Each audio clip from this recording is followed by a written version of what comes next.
Radio, your Heath Broadcasting organization, is pleased to present this special Election 88 program featuring the former governor of Arizona, Bruce Babbitt, Massachusetts Governor Michael Dukakis, Missouri Representative Richard Gephardt, Tennessee Senator Al Gore, the Reverend Jesse Jackson, Illinois Senator Paul Simon, Vice President George Bush, Kansas Senator Bob Dole, former Delaware Governor Pierre Pete DuPont, retired General Alexander Haig, New York Congressman Jack Kemp, and the Reverend Pat Robertson.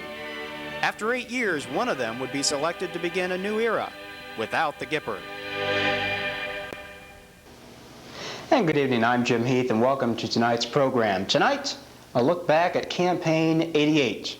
From the caucuses to the primaries, from the conventions to the debates, we look back now at a very exciting and colorful campaign. Our own HBO coverage of Election 88 actually began back in May 1987. The leading Democratic candidate for president, Senator Gary Hart, who had just announced his candidacy for president several weeks prior, officially withdrew from the race after allegations that he had committed adultery with a model by the name of Donna Rice. Now, clearly, under present circumstances, this campaign cannot go on.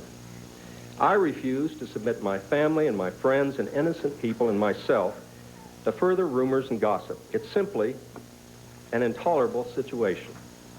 I believe I would have been a successful candidate, and I know I could have been a very good president, particularly for these times. But apparently now we'll never know. I've had the support of some of the most talented people in this country, particularly young people. And I want to say to all of them today, march on. There's a lot of work to do. We're all going to have to seriously question the system for selecting our national leaders that reduces the press of this nation to hunters and presidential candidates to being hunted, that has reporters in bushes, false and inaccurate stories printed, photographers peeking in our windows, swarms of helicopters hovering over our roof, and my very strong wife close to tears because she can't even get in her own house at night without being harassed. And then after all that, the ponderous pundits wonder in mock seriousness why some of the best people in this country choose not to run for high office. Now I want those talented people who supported me to insist that this system be changed. Too much of it is just a mockery. And if it continues to destroy people's integrity and honor, then that system will eventually destroy itself. Politics in this country, take it from me, is on the verge of becoming another form of athletic competition or sporting match. We all better do something to make this system work, or we're all going to be soon rephrasing Jefferson to say, I tremble for my country, when I think we may, in fact, get the kind of leaders we deserve. With Gary Hart out of the race, the Democrats soon began the long process of choosing their nominee. Senator Joe Biden of Delaware soon found out how nasty the fight was going to be. Biden had regularly plagiarized other speeches that prominent officials had already given. And John Sasso, the chairman of the Michael Dukakis for President Committee, made sure that the television networks were made aware of it. Another Democratic presidential candidate has dropped out of the race. Delaware Senator Joseph Biden announced this morning he will concentrate on his duties as senator and will end his presidential effort. Biden has been criticized lately for allegedly plagiarizing sections of his speeches and lying about his standing in law school. For having been put myself in the position of having to make this choice. And I am no less frustrated with the environment of presidential politics that makes it so difficult to let the American people measure the whole Joe Biden. John Sasso would immediately resign from the Dukakis campaign, but he would reunite with the candidate after the Democratic convention. The first debate among the Democratic candidates occurred before Biden dropped out. It also featured Dukakis, Al Gore, Paul Simon, Bruce Babbitt, Richard Gephardt, and Jesse Jackson. The debate accomplished two things. First, although no candidate was judged a clear winner by the media, there was one clear loser. Bruce Babbitt would perform so badly in this first debate that he was quickly regarded as a dark horse at best. And next, it coined a phrase that would literally haunt the Democrats, all of them, throughout the entire primary campaign season. The term, the 7 dwarfs. Well, last week I heard the president reading from that teleprompter. He said, the country's in better shape than ever. There's less unemployment, more real income, more family income, and I thought, he must be talking about Japan. And then he keeps on the teleprompter and he says we must have a balanced budget. And I'm thinking, hey, wait a minute. He's been there 7 years. He's never submitted a balanced budget, even within $100 billion, even once. There's a disconnect between that teleprompter and the real world out here. And I think what we're saying is it's time for some leadership to step up to real economic growth. Commenting recently on how things are in America, you said, it's not morning in America, Mr. President, it's twilight. It may even be midnight and it's getting darker all the time. My question is, how can it get darker than midnight?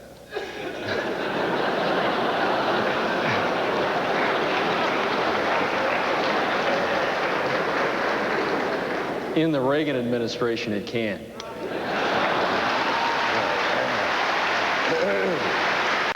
Apart and aside from the economic problems we're facing, the misguided defense and arms control proposals from this administration, the most serious problem they have brought to America is a crisis of integrity. I think Americans all over this nation are shaken by the betrayal of the public trust, the shredding of public documents, the stealing of public money, and the dishonesty of public officials.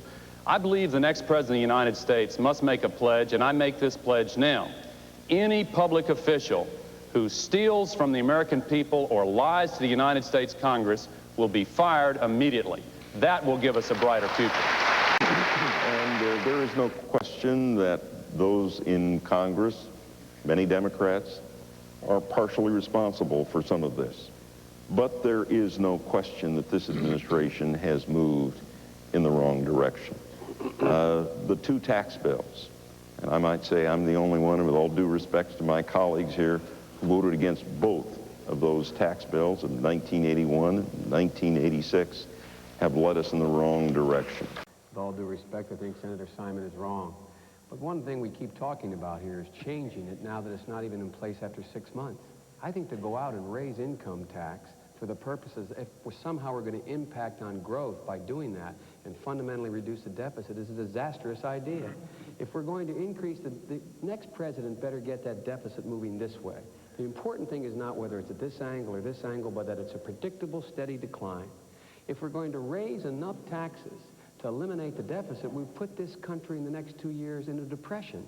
And if we're going to go out there and change the tax structure, $12, $14, $15 billion now, for the purpose of affecting growth, we're not going to be able to do that. If there's other ways to do it, we should not be changing the tax structure now. The problem with the tax bill isn't that it wasn't fair, it's that a $170 billion deficit is still sitting out there. And people like Mr. Buckley says, well, what the hell? I mean, Star Wars will only cost $90 or $100 billion. Let's do it. Where are you going to get the money? I don't say what the hell. I say maybe in spite of hell we should do it. Well, whatever. I mean, there's an air of unreality about this kind of thing and about your position in these kinds of issues. 90 billion, 100 billion, you know, where are you going to get the money? I said we had to make hard choices. Massachusetts surplus. Well, we have a surplus, no question. You've got to make hard choices in spending. You've got to improve economic performance, and you've got to raise revenue. Those are the ways that you balance a budget. Now, it so happens that while we've been passing this tax reform law, we aren't collecting, if you can believe this, $110 billion a year in federal taxes owed that aren't being paid in this country every year. And I'm not talking about the underground economy. I'm talking about taxes owed on legitimate income. Tax compliance in the United States is now down to 81%, which means that 1 out of 5 taxpayers, individuals and businesses, aren't paying their taxes. Seems to me the first order of business for the next president of the United States is to go out and collect that $110 billion. That will make an enormous dent in this country's deficit. We cannot afford $1 trillion and a misadventure in the Star Wars with so many earth hazards, 600,000 farmers driven from their land, 3 to 5 million homeless people, 38 million people without insurance. We cannot afford $1 trillion misadventure into space, given that context. Second, it is unnecessary. We would better spend our time negotiating arms reduction and stop using rhetoric that would excite the American public and incite the Soviet people, and begin to use developed minds and not guided missiles. In the last 2 years, we have begun to move in the right direction. Let's move to a meaningful arms reduction. Star Wars is an arms stimulus, will usher us closer and more quickly to disaster. Richard Gephardt and Al Gore were two Democrats that truly enjoyed the limelight, and each one of them deep down honestly believed that they would be the next Democratic nominee for president. We need to have. That'd be a good idea. You know, there's so many issues. Usually you get one question and they want 10 seconds for you to say everything about health, and you can't do it. Health debate would be a good idea. It's about 11% of our GNP. You bet. It's good to see you. Great to see you. Thanks.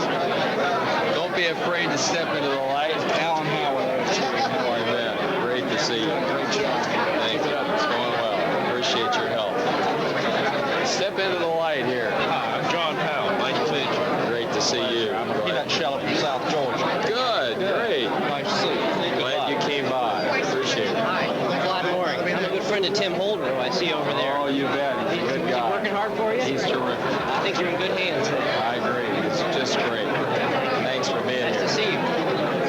Hi, George. Pennington from Tampa. Sandy Friedman and Bob Buckhorn say absolutely. Good luck. Thank you. We're up here for another function. Thank you for inviting us. You're welcome. Glad you're here. James Calloway. You bet. Jim Calloway signing up. You bet. Great to see you. I saw him this morning. How you doing, buddy? You're doing great. Thank you very much. I appreciate it. How you doing? Good job, yesterday at the press conference. Oh, thanks very much. Susan was there. Tell her you got to make it. How's it going? We're going fine. She's on her way. I think she got caught in the traffic. The traffic out there. She should be here by now. Fine. Thanks for being here. You did well on that thing. Thank you. I appreciate it. Good. Good. Hey.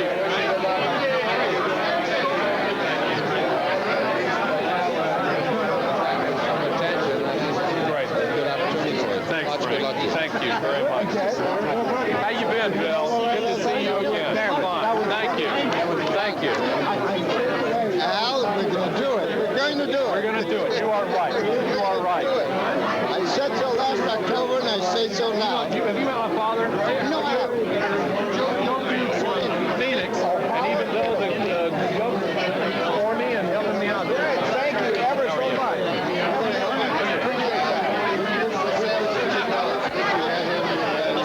Good to see you Met again. at the Boston meeting of the Finance Council. Yes, I remember. Nice to see you. Nice to see you. Thank you. Very best to you.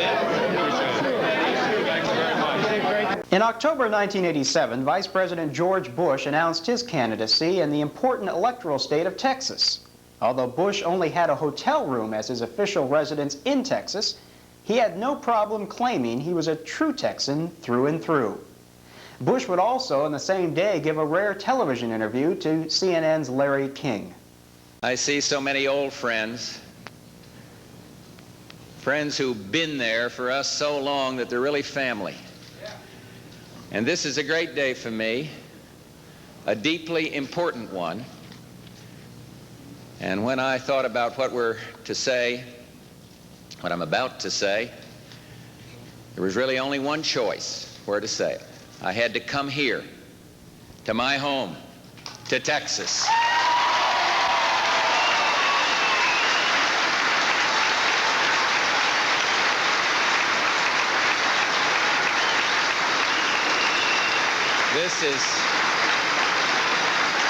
This is where I got my real start. This is where Barbara and I began our life together. This is where 4 of our children were born. And this is where I've come to say the most important words of my life. I am here today to announce my candidacy for President of the United States.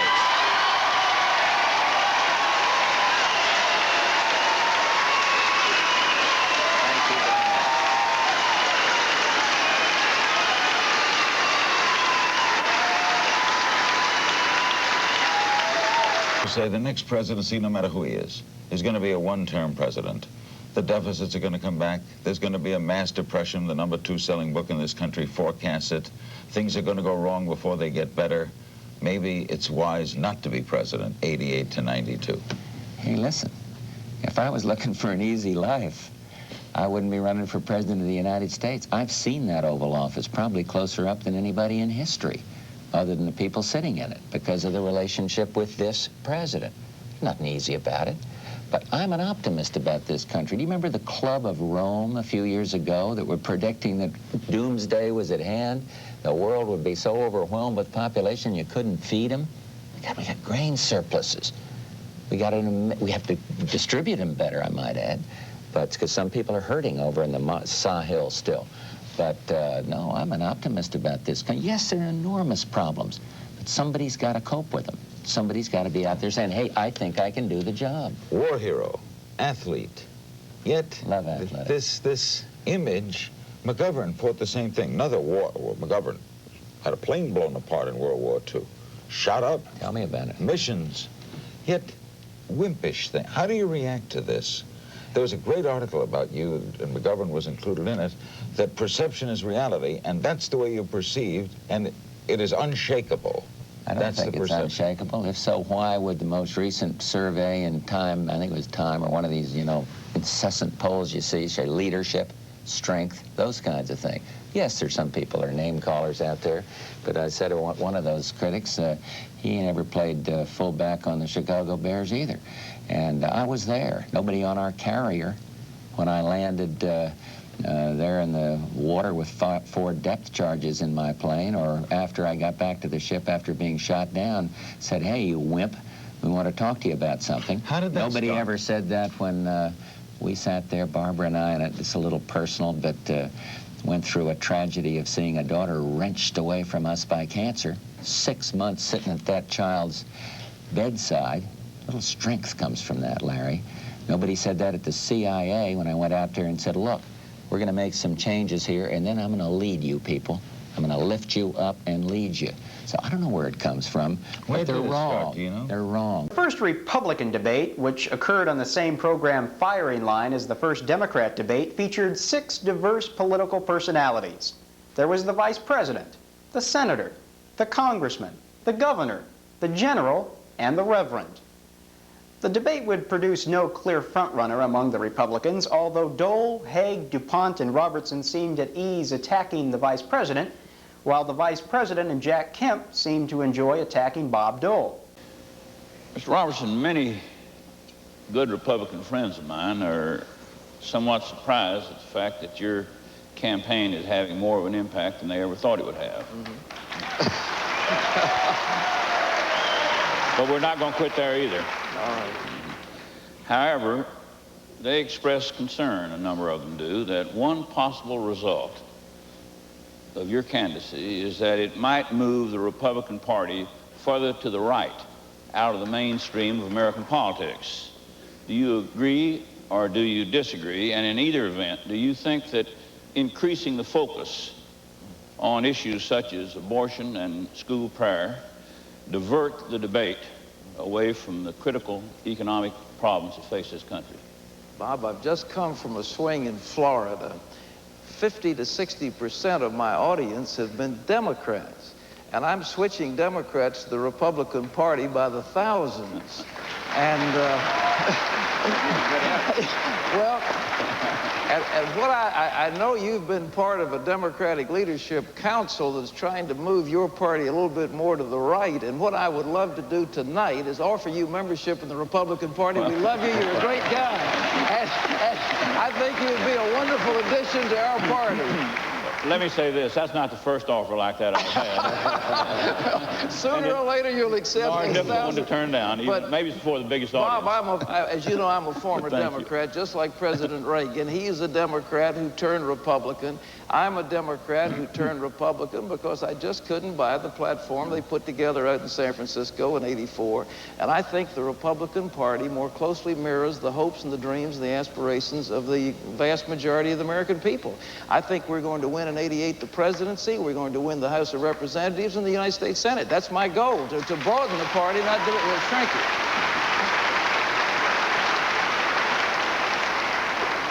Governor DuPont?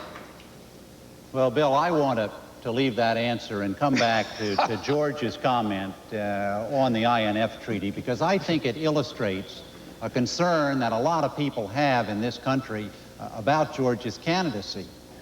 George Bush heroically followed America into war, and he skillfully followed Richard Nixon into China, and he somewhat less enthusiastically followed Ronald Reagan into the modern economics of tax cuts and job creation. But the question is, in a Bush presidency, where would he lead America? So far, we haven't seen any vision, any principles, any policies. We really haven't had it spelled out very successfully. Our campaign, the INF Treaty is a good example of that. We're waiting for details and we're hearing generalities. And I think the question is we ought to hear some more specifics. Pierre, my turn. Pierre, let me help you on some of this. One, I think it's a nutty idea to fool around with the Social Security system and run the risk of the people that have been saving all their lives. We made this Social Security Trust Fund solvent, and it's solvent. So that's not, it may be a new idea, but it's a dumb one. On the question of the INF Treaty, I told you all these European leaders are for it. I'm for it. The president's for it. The Joint Chiefs are for it. And I don't see why you can't say, hey, if it's verifiable, it's a good idea to get rid of 1,600 warheads from the Soviet Union for 400 of ours, and then go on and do what I've said, work on conventional forces, work on chemical weapons. I put the treaty on the table in Geneva to ban chemical weapons. It's fine when you're outside, carping, criticizing a president, and it's different. I found it is very different when you're in there having to make the tough calls. George.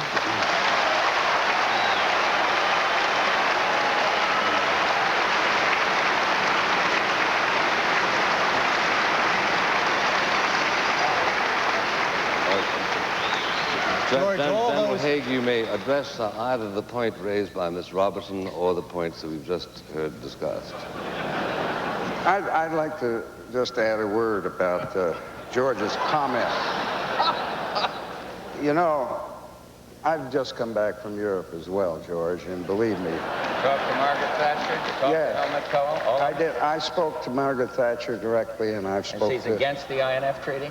Not in the context of your question. Let me tell you, Europe is unnerved about this agreement, and the arm twisting that was applied from Washington to the European leaders is unprecedented in my memory. Al, you supported it in the spring of 1982. I have a speech you gave on it. I think you'll recall I fought it like the bloody death at the cabinet table, and I never heard a wimp out of you. Not a word. Because I'm for it. Because I am for it. Mr. Kemp.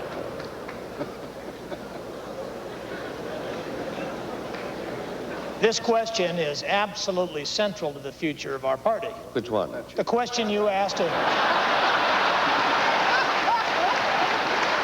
guess I'm the only one that remembered the original question you asked Pat Robertson.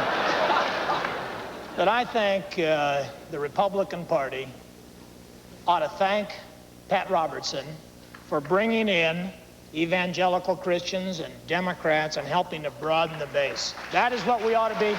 That is what we ought to be. That really is, Bill, what we ought to be talking about. How do we win in '88? I want to say, as a conservative, that I believe that our party not only must appeal to evangelical Christian, but ethnic Catholic, to the Jewish community, to young people, to senior citizen. Frankly, Pete, your idea of abolishing Social Security, and frankly, Pat Robertson. Nobody's for abolishing Social Security, Jack. It's for giving a market alternative to it. The issue is not the issue is not Social Security or expanding private retirement accounts. We need both. But clearly, how can we appeal to black, to Hispanic, to Asian Pacific, to young people and to old, and we can win the House, win the Congress, and bring in the type of moral values that the American people want in this country. Listen to the man here. Senator Dole. Well, I came here tonight to be nice and polite, but you just couldn't be, you know. This debate's starting to liven up a little. I thought I was going to die on the vine, but in any event. What do you say? These are all nice fellows. I know I can get, you know, I know them all, and they all made mistakes. So did I. But we're not here to talk about our mistakes. I want to commend Pat Robertson. I want to build the Republican Party. I want to be a majority party in America for the right reasons. The people care about their jobs. They care about no taxes. They care about their country. They want us to make a difference. And if Pat Robertson can deliver some people to the Dole campaign a little later on, I'd appreciate it very much.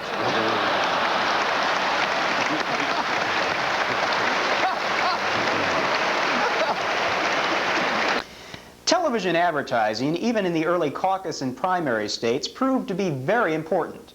Gone were the days of an overabundance of bumper stickers and buttons. With the cost of TV advertising, all fundraisers were for one purpose and one purpose alone: to get the candidate on the air. The poor don't need a handout as much as a job.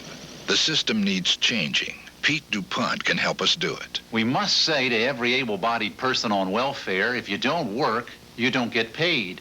And if you can't find a job, well, we'll find one for you. There is a better way to help those who need it. Who's for it? Only Pete DuPont. The president should be a leader.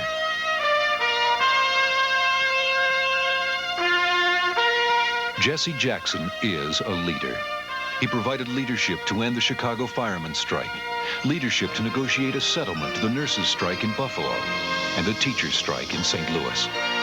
Jesse Jackson also successfully negotiated the return of Lieutenant Goodman from Syria. Leadership. For President, Jesse Jackson. Born poor in Dust Bowl, Kansas, Bob Dole worked hard to succeed. He won 2 Bronze Stars for heroism. Wounded, his recovery took 3 years. He won some and he lost some, but Bob Dole didn't quit. Dole turned Ronald Reagan's vision into an action plan for America.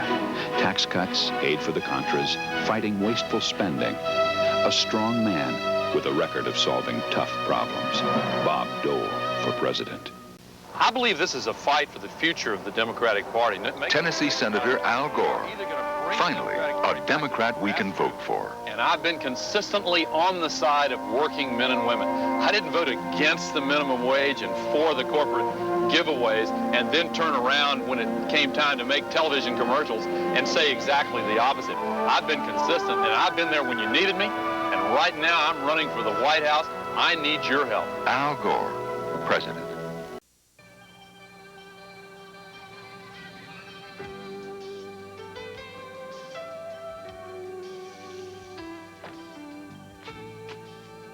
One presidential candidate who's known as an outspoken leader for lower taxes. Others know him for the fight he led to save Social Security benefits for our senior citizens. Still others admire him for his efforts to create more jobs for American families, lower interest rates, and for his unswerving belief in peace through strength.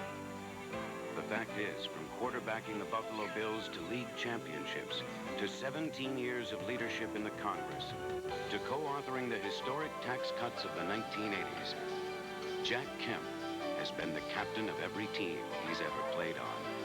Well, good morning, everybody. I'm Jack Kemp. How are you? Jack Kemp. If he wins, we all win.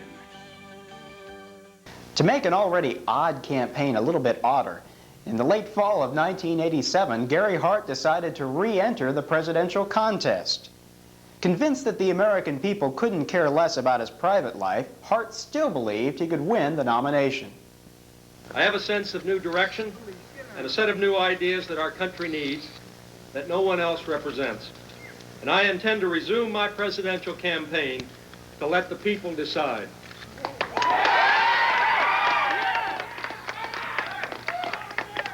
Someone once said that the world was divided between cynics and idealists. And if there's going to be a contest between the two, I choose to be on the side of the idealists. Getting back in this race is about the toughest thing that I have ever done. And believe me, it is not done lightly. My family, Lee, John, and Andrea, understand clearly the difficulties that lie ahead. And they're totally behind this step because we believe in ourselves and we believe in the American people. We're together on this decision because we love this country and because we are not quitters.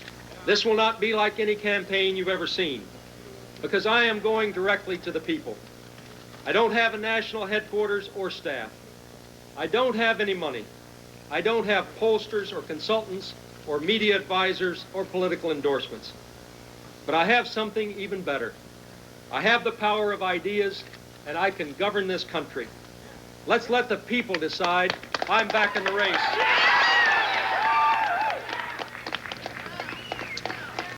Hart would eventually drop out of the race after near last-place showings in both Iowa and New Hampshire. While the Democrats were wrestling with the seven dwarfs image, George Bush had an image problem of his own. He was commonly referred to as a wimp.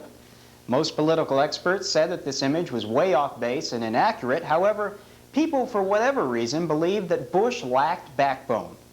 Of all the people you would think would help Bush shed this image, Dan Rather probably wouldn't be one of them. But in a now famous television interview, Bush and Rather battled it out. The interview caused such an uproar that it was the lead story, not only on CBS the next evening, but the other networks and CNN as well. The American people and political experts were in agreement. Bush won the confrontation, and people liked what they saw. Mr. Vice President, thank you for being with us tonight. Donald Gregg still serves as your trusted advisor. He was deeply involved in running arms to the Contras, and he didn't inform you. Now, when President Reagan's trusted advisor, Admiral Poindexter, failed to inform him, the president fired him. Why is Mr. Gregg still inside the White House and still a trusted advisor? Because I have confidence in him, and because this matter, Dan, as you well know, and your editors know, has been looked at by the $10 million study by the Senate and the House. It's been looked at by the Tower Commission. The Rodriguez testimony that you put on here, I just think it's outrageous because he was totally vindicated, swore under oath that he never talked to me about the Contras, and yet this report you're making, which you told me, or your people did, you have a Mr. Cohen that works for you, was going to be a political profile. Now, if this is a political profile for an election, I have a very different opinion as to what one should be. But Don Gregg works for me because I don't think he's done anything wrong. And I think if he had, this exhaustive examination that was gone into by the Senate and by the House would have showed it. And you've impugned my integrity by suggesting with one of your little boards here that I didn't tell the truth about what Felix Rodriguez. You didn't accuse me of it, but you made that suggestion. And other people were in the meeting, including Mr. Nick Brady, and he has said that my version is correct. And so I find this to be a rehash and a little bit, if you'll excuse me, a misrepresentation on the part of CBS, who said you're doing political profiles on all the candidates, and then you come up with something that has been exhaustively looked into. Mr. Vice President, what we agreed to or didn't agree to, I think you will agree for the moment, can be dealt with in another way. Let's talk about the record. You say that we've misrepresented your record. Let's talk about the record. If we've misrepresented your record in any way, here's a chance to set it straight. Right. Now, I just set it straight on one count because you implied from that little thing, I have a little monitor sitting on the side here, that I didn't tell the truth. Now, this has all been looked into. Where did we imply that, Mr. Vice President? Well, just here on this board where you had the idea that Bush says that he didn't hear about the Contra supply from Felix Rodriguez. Felix Rodriguez testified under oath. He has been public, and you could have at least run a little picture of him saying that I never told the Vice President about the Contras. I'm asking for fair play, and I thought I was here to talk about my views on education or on getting this deficit down. Well, Mr. Vice President, we want to talk about the record on this because let's talk about the framework here is that one-third of the Republicans in this poll, one-third of the Republicans, and one-fourth of the people who say that, you know, they rather like you, believe you're hiding something. Now, if you are, here's a chance to get it out. You know what I'm hiding? What I told the President. That's the only thing. And I've answered every question put before me. Now, if you have a question, what is it? I do have one. Please. I have one. Please fire You have away. said that if you had known, this was an arms for hostages swap, that you would have opposed it. You also said that you did not know that... May I answer that? That wasn't a question. It was a statement. Yes, it was a statement, and let me I'll ask the answer question, it. if I may, first. The President created this program as testified or stated publicly. He did not think it was arms for hostages. And That's it was only the later President, that, and that's me, because I went along with it, because you know why, Dan? Because I That wasn't the question, when Mr. I saw Vice President. Mr. Buckley, heard about Mr. Buckley being tortured to death, later admitted as the CIA chief. So if I erred on the side of trying to get those hostages out of there. Mr. Vice President, you set the rules for this talk. I didn't mean to step on your line there, but you insisted that this be live, and you know that we have a limited amount of time. That's why I want to get my share in here on something other than what you want to talk about. The President has spoken for himself. I'm asking you to speak for yourself, which you have not been willing to do in the past. Well, and if I may suggest that this is what leads people to say, quote, either George Bush was irrelevant or he was ineffective. He said himself he was out of the loop. Now, let me give you an example. You said ask a question. May I explain out of the loop? No operational role. Go ahead. Now, you've said that if you'd known it was an arms for hostage swap, you would have opposed it. You said the first you knew it was an arms for hostage swap was in December of 1986, when correct? The whole thing became briefed to me by Senator Durenberger. Exactly. And the proximity of arms to hostages much closer. But, Mr. Vice President, you went to Israel in July of 1986, yes. And a member of your own staff, Mr. Craig Fuller, has verified, and so did the only other man there, Mr. Nir, Mr. Emiron Nir, who's the Israelis' top anti-terrorist man. Yes. Those two men were in a meeting with you, and Mr. Nir not once but three times underscored with you that this was a straight-out arms for hostage swap. What they were doing. Now, Read how the memo. do you Read the reconcile memo. What they were doing. How can you reconcile that you were there, Mr. Nir, underscored three separate occasions that it was an arms for hostage swap, and told you were dealing with the most radical elements in Iran? You were dealing straight away with the Ayatollah Khomeini. I was told what they were doing and not what we were doing, and that's the big difference. And Dan, I expressed my concerns and reservations about that. That has been testified to under oath by Mr. Poindexter, and it's been confirmed that I had reservations and spoke up by Don Reagan. In fact, he said the other day that I expressed them to the President. That's correct. I don't discuss what I talk to the President because there's a principle involved. Nothing to do with Iran-Contra. It's the principle of confidentiality between the President and the Vice President. Mr. Vice President, yes. The President himself has said he wants all the facts out. He gave up such things as even his own diary. Every principle, including Secretary Schultz, he gave up some of it. Well, Dan, let's be careful here because you're yes, sir, I want you to be careful, Mr. Vice President, because I will be careful, but I want to get my side of this out. The problem here is that you repeatedly said in the meetings, you said in a meeting in which Secretary Schultz, in the most forceful way, registered his objections. And then you said you never heard anybody register objections. If it was the most forceful way, I've heard George Schultz be very, very forceful. And if I were there and he was very, very forceful at that meeting, I would have remembered that. I don't remember that. Then how do you explain that you can't remember it and the other people at the meeting say he was apoplectic? Maybe I wasn't there at that point. You weren't in the meeting? I'm not suggesting. I'm just saying I don't remember it. I don't want to be argumentative, Mr. Vice President. You do, Dan. No, this is not a great night because I want to talk about why I want to be president, why those 41% of the people are supporting me. And Mr. Vice President, these questions are judge a whole career. It's not fair to judge my whole career by a rehash on Iran. How would you like it if I judged your career by those 7 minutes when you walked off the set in New York? Well, now, would you like that?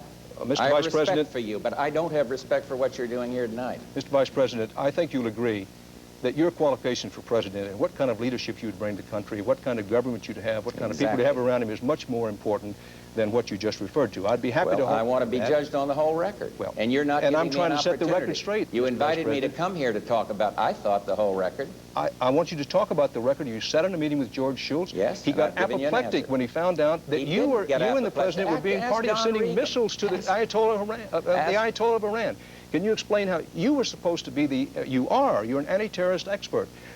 Iran was officially a terrorist state. You went around telling... that, Dan. I wanted those hostages. Mr. Vice President, the question is, out of there. But you made us killed, hypocrites in the face of the world. How could you sign on to such a policy? Well, and the question is, what does that tell us about your record? Signed on to it. The same reason the president signed on to it. When a CIA agent is being tortured to death, maybe you err on the side of a human life. But everybody's admitted mistakes. I've admitted mistakes. And you want to dwell on them. And I want to talk about the values we believe in and the experience and the integrity that goes with all of this. And what's I'm going to do about education. And there's nothing new here. I thought this was a news program. Well, I had hoped, Mr. Vice President, you would tell us to whom you expressed your reservations. Yes, I did. When you expressed them and what the reservations were. Testified under oath. What were the reservations? Reservation about getting the control of an operation in the hands of a foreign power. Don Reagan stated the other day, and I never heard a word of it on CBS, that the vice president, in the presence of the president, spoke up about his concern about the whole cover of an operation being blown and secret in people that you're dealing with putting their lives in jeopardy. And you weren't concerned about sending missiles to the Ayatollah Khomeini? Every covert action. The president has explained that. The committee looked at that. And so there's nothing new on this.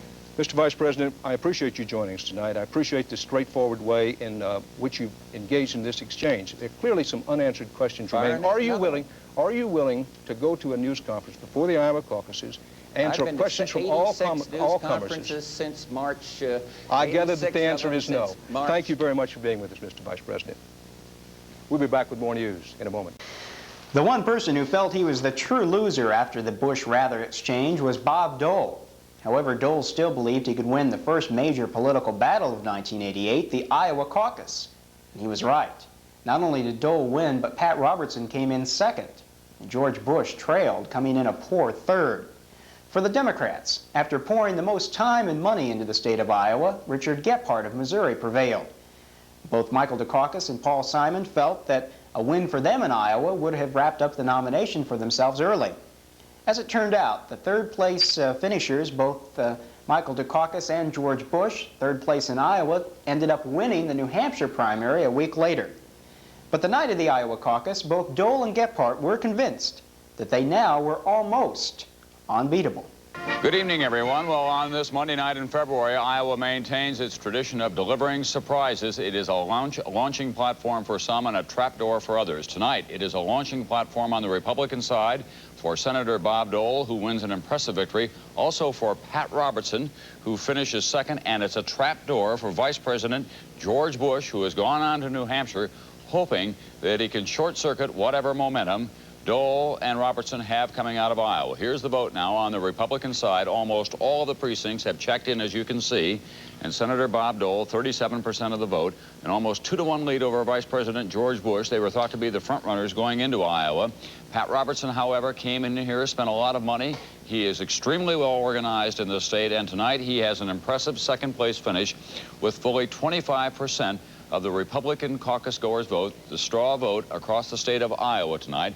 That does not represent necessarily the broad base of the Republican Party, because only about 100,000 Republicans turned out of a registration of about 600,000 or so. Here are the rest of the Republicans. A disappointing night for Jack Kemp, Pete DuPont as well. General Al Haig pretty well shut down his campaign here, and his vote total tonight reflects that. On the Democratic side, it is very close tonight among three frontrunners, the three men who were expected to be closely bunched, and they are. We have now about 70% of the precincts counted so far. Missouri Congressman Richard Gephardt with 28% of that vote. Illinois Senator Paul Simon from just next door to Iowa with 24% of the vote. And Massachusetts Governor Michael Dukakis with 21% of the vote. Snap judgment there is, of course, that all three will go on to New Hampshire in a pretty close dead heat. Mr. Robertson, congratulations. Thank you, Tom. I'm overjoyed at this expression of love and support from the people here in Iowa. It is impressive beating the Vice President of the United States tonight, but after all, you got only 25% roughly of the Iowa Republican caucus goers. That's only a fraction of the Republicans in the state. It's not really broadly based. Do you think that you'll have more trouble as you move on to places like New Hampshire? Not a bit in the world. I think I was looking for an opportunity to broaden my base, and that's exactly what happened. When you were a television evangelist, you often said that you had God's advice on specific decisions that you had to make. Do you get his advice as well on specific political decisions? How does that work? I'd like to point out to you, if you don't mind, I think it's the last time that I want to be called a television evangelist. I've been a TV broadcaster. I run the 5th largest cable network in America, and I'm on 37 million households with cable, which rivals a lot of the so-called big boys. And because I am a religious broadcaster and have talked to people on major issues, that's why they have given me this tremendous victory in Iowa. And I really believe that henceforth the religious bigotry that question of yours implies is going to be a dead issue. I don't like it, and I think out of Iowa they're saying you're a serious candidate, and I'm going to run as a serious candidate. With all due respect, Mr. Robertson, there was no religious bigotry expressed at all. You're a religious. I'll accept your language. You're a religious broadcaster. I'll accept that. Dole, you now move on to New Hampshire, where Vice President Bush is said to be extremely well organized. It is a state where you won't have what many people perceive to be the regional advantage that you had in Iowa. Give us your projection now about what happens in New Hampshire as you go head-to-head against Vice President Bush and now Pat Robertson, who's much more formidable. Going to be a tough race. We're behind. Recent polls, the one tonight said we were 7 behind. I think it's probably more than that. I do hope we are helped a little in our win here. It's an impressive victory. We had a lot of good help. The people of Iowa really listened carefully. They made their choice. We hope that we can give the same message to the voters of New Hampshire and that we may have the same result there. But let's face it, I'm behind. I'm not the front runner in New Hampshire. All right, thank you. A lot of people say that you can't pull off in other states what you pulled here, which was, as they described it, the politics of grievance. You got everybody mad here about being hurt, particularly by foreign trade. Can you pull it off as you go down the road? I think so, because I think people everywhere feel the same thing. What's happening is at the end of the month, people have less money to spend, less money in their paycheck than they did a few months ago. They see good jobs leaving the United States and going elsewhere. And even in New Hampshire, where the unemployment rate is very low, the people feel this same concern. So when I talk about trade and a new economic policy for this country that will mean better jobs and better wages, I think it goes everywhere. Most everybody on the Democratic side who campaigned against you called you the bionic man and said you'd shift your position to suit the environment. Well, you know, I've been in public life for 15 years now, and what I've tried to do and what I think any good public servant should do is change when it's right to change. I'd rather change and be right than be rigid and be wrong, and that's what I've tried to do. As the campaign moved on to New Hampshire, almost everyone was convinced that Michael Dukakis would win the Democrat primary. After all, he was the only fellow New Englander in the race. However, on the Republican side, Bob Dole and George Bush were in a fierce battle of their own. The media was beginning to rule Bush out. A win for Dole in New Hampshire could have almost assured him the nomination. The Bush campaign in New Hampshire fought hard and dirty. They aired campaign ads accusing Dole of favoring higher taxes. And Dole, when he did respond, was too late. Dole advisors admitted after he withdrew from the race that they had the nomination in the bag before New Hampshire, and they let it slip without a fight. Bush would beat Dole handedly, and Michael Dukakis would score big as well. Great pride in his organization, lots of people, lots of talented people, and of course, a bulging war chest. He knows that he's got to go south to Super Tuesday. He knows he's got to do well down there if he indeed is to have the aura, the appearance, the tinge, the glow of indeed a national candidate. In the next 3 weeks, we'll find out whether a Northeastern liberal can make it in the conservative South. Doesn't he look like his mother's son? Last week in Iowa, our message started to shine through, and we won a bronze.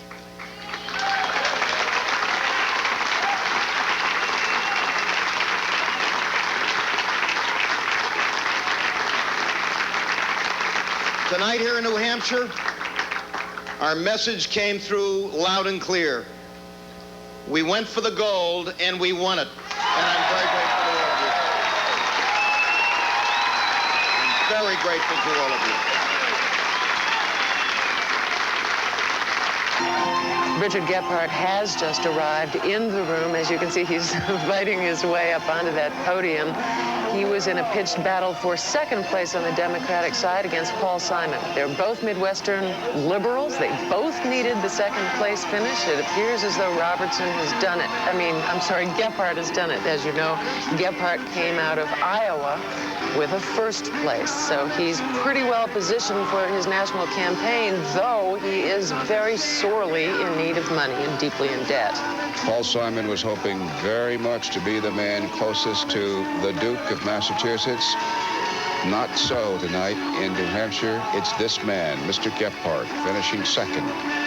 He was the first candidate to declare in this race and has probably spent more time nationally in this race than anyone else. You saw that last politician who gave the thumbs up and thrust his arm out, Tony Quayle there on the right of California.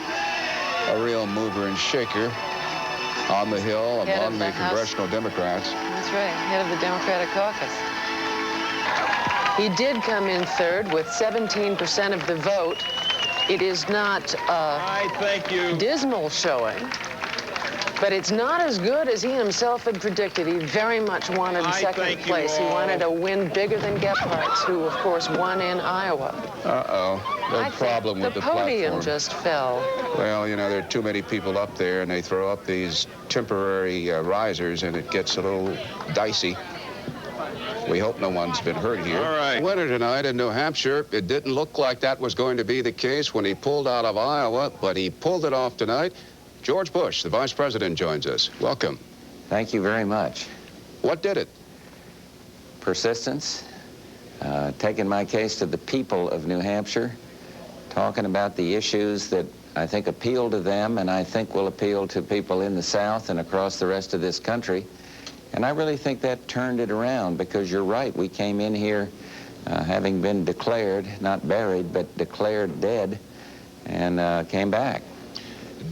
My message of making a difference, my message of strong leadership, my message of deficit reduction and honesty and integrity are going to sell in the South just as they sold in New Hampshire and the state of Iowa. In 1957, I was the third-string quarterback of the Pittsburgh Steelers, hanging on by my fingernails to be an NFL quarterback. I had tenacity and faith and a belief that if I wanted it bad enough and if I worked hard enough, that nothing would stop or stand in the way of my being someday a first-string quarterback. By 1960, I was the first-string quarterback of the San Diego Chargers, and then the Bills, then the Congress. Ladies and gentlemen, we finished third in New Hampshire. We're going to finish first in New Orleans. It won't take 3 years. We're going to start first in New Orleans. Pete DuPont and Bruce Babbitt, the first announced candidates in their respective parties, dropped out of the race prior to Super Tuesday. Al Haig and Paul Simon were virtually out of the contest as well. But the other campaigns moved south to the biggest regional contest in all of Campaign 88, Super Tuesday, March 8th, a make-or-break contest for every campaign. 17 states in all, most of them southern, were holding their primaries on the same day. George Bush had an awesome organization in the South, and he was favored to win most of the southern states, if not all of them. Bob Dole and Pat Robertson were counting on emotional ties to the South to help them win somewhere. Dole wanted, at the very least, a win in Kentucky. His wife, Elizabeth, the former Secretary of Transportation, was a native there, and Robertson's religious right was strongest in the South. But Bush proved to be the kingpin, and on Super Tuesday, he would literally sweep the entire region. For the Democrats, Michael Dukakis was concentrating on 3 states: his home state of Massachusetts, Florida, and the biggest state in them all, Texas, and he would win all 3 of those. Jesse Jackson, in the meantime, expected high and strong support among the black community in the Deep South, and he would receive it.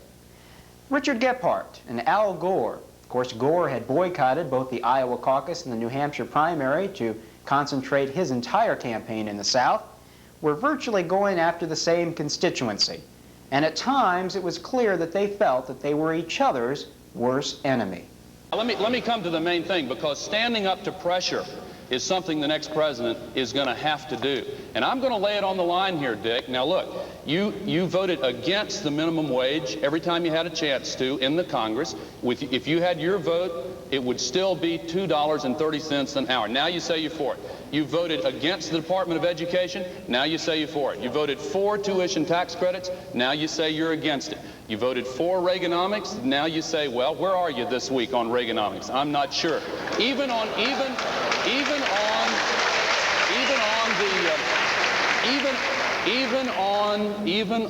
the subject that's probably the most difficult issue in this entire campaign, the subject of abortion, where everybody here has given it a lot of thought. It's a difficult issue. I don't know why you did a 180-degree reversal on that issue, but the fact is you did. And the next president of the United States has to be someone the American people can believe will stay with his convictions, and if pressure comes from Gorbachev, from domestic interest groups, from wherever the pressure comes, you got to be willing to stand your ground and be consistent.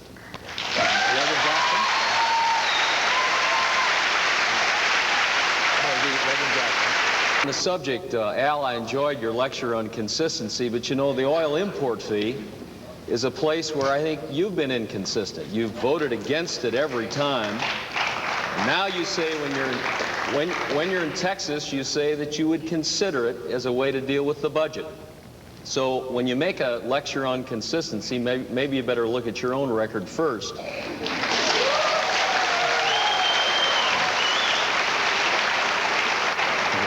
When you started this race, you decided you needed a Southern political strategy. So you decided that you'd better move to the right on defense and a lot of other issues. And lately, you've been sounding more like Al Haig than Al Gore.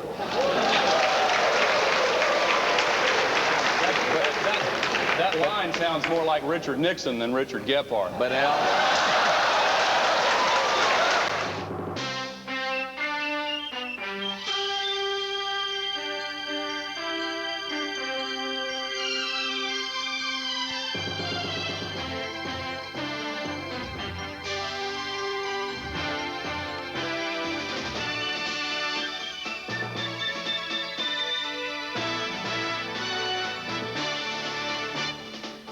CBS News coverage of Campaign 88 continues.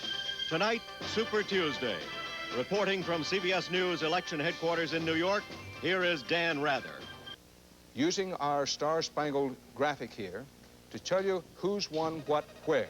Now, with George Bush, frankly, you don't even need your glasses to see this board.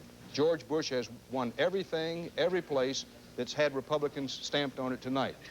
Has anybody seen Pat Robertson? Well, not much. More about that later. For Senator Bob Dole of Kansas, remember he won the Iowa caucuses, then was disappointed by losing to Bush in New Hampshire, that Bob Dole has yet to win a single state in the South. As some would say in the South, Bob Dole has won none.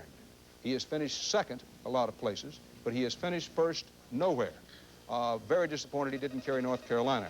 Now, Pat Robertson, we said, has anybody seen Pat Robertson? The former, as he likes to be called, religious broadcaster, had high hopes going into Super Tuesday in the South. High hopes are not enough. He's finished second 4 places, but first no place. Now switching over to the Democrats and what may be tomorrow's running story, at least sub-headline story behind Bush sweeps everything in sight. For the Democrats, the story of Albert Gore Jr. You'll remember that Albert Gore staked almost everything on at least a decent showing for Super Tuesday.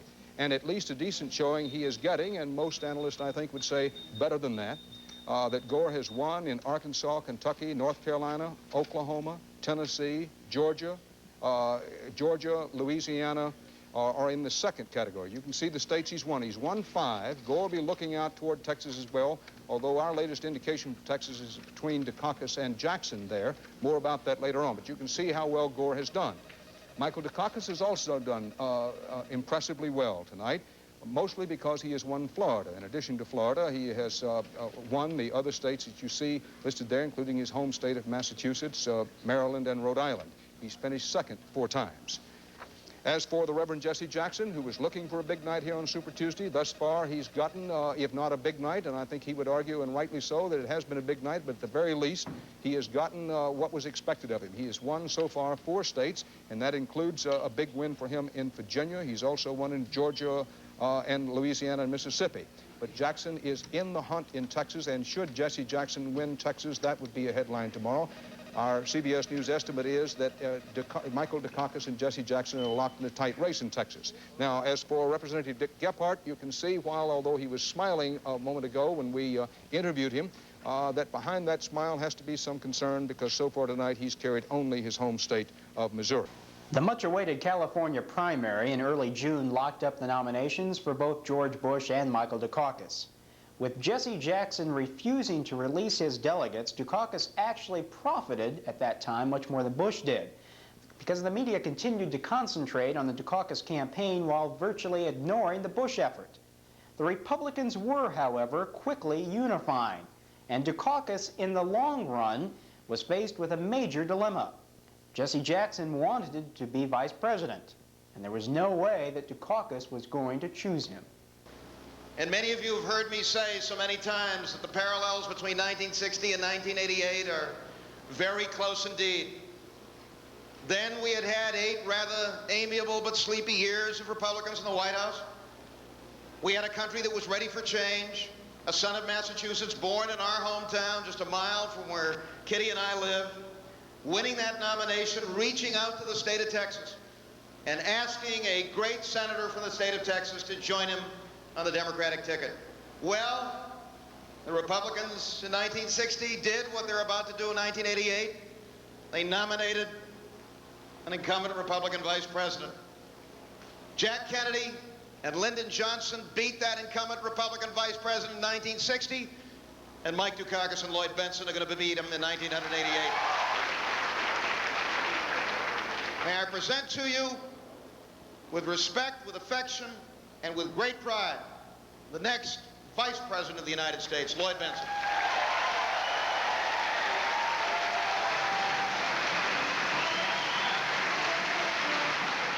Joining this campaign as the vice presidential candidate is not just an honor, but I think it's a great opportunity to make a difference for America. The Massachusetts and the Texas axis was good for the country and good for the Democratic Party in 1960, and it's going to be a real winner in November of '88. Thank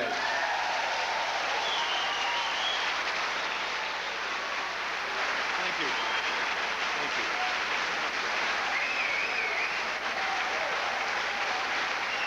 So the Democrats are ready with their ticket for 1988, both Michael Dukakis and Senator Lloyd Bentsen of Texas. The Democrat convention for '88 was held in Atlanta, Georgia, and was perhaps the most successful convention for the Democrats in decades. There was a feeling afterwards that Dukakis would really have to screw up bad to lose this election to George Bush. Delighted to be here with you this evening, because after listening to George Bush all these years, I figured you needed to know what a real Texas accent sounds like.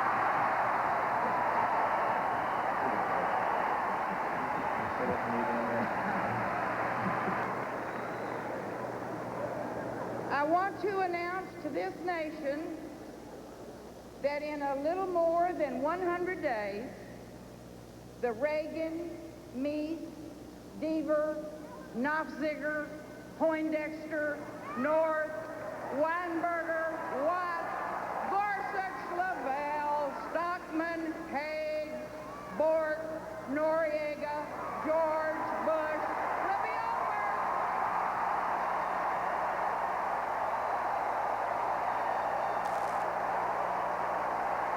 Poor George.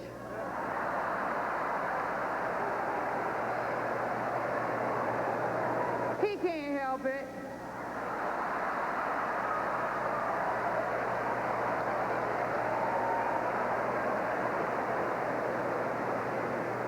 He was born with a silver foot in his mouth.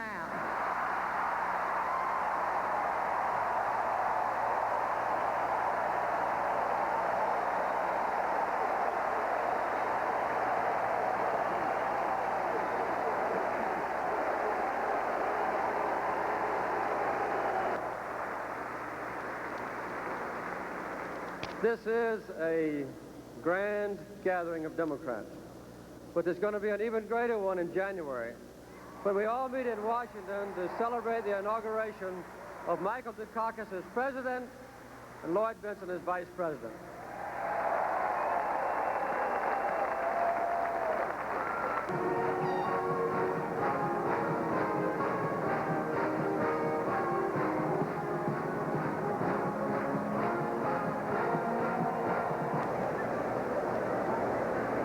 Over a quarter-century ago, my father stood before you to accept the nomination for the presidency of the United States.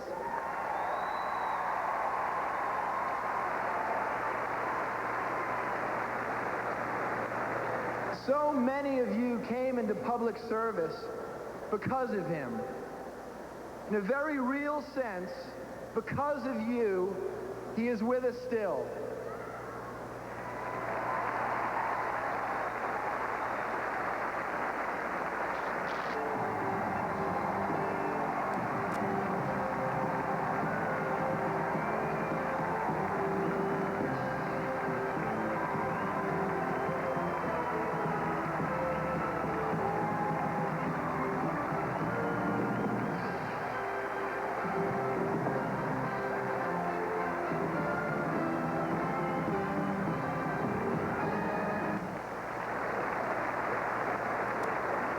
The Vice President says he wasn't there, or can't recall, or never heard, as the administration secretly plotted to sell arms to Iran. So when that monumental mistake was being made, I think it is fair to ask, where was George? The Vice President says he never saw, or can't remember, or did not comprehend the intelligence report on General Noriega's involvement in the cocaine cartel. So when that report was being prepared and discussed, I think it's fair to ask, where was George? The Vice President claims he cares about the elderly, but evidently he didn't know or wasn't there when the administration tried repeatedly to slash Social Security and Medicare. So when those decisions were being made, I think it's fair to ask, where was George? And the Vice President, who now speaks fervently of civil rights, apparently wasn't around or didn't quite hear when the administration was planning to weaken voting rights, give tax breaks to segregated schools, and veto the Civil Rights Restoration Act. So when all those assaults were being mounted, I think it's fair to ask, where was George?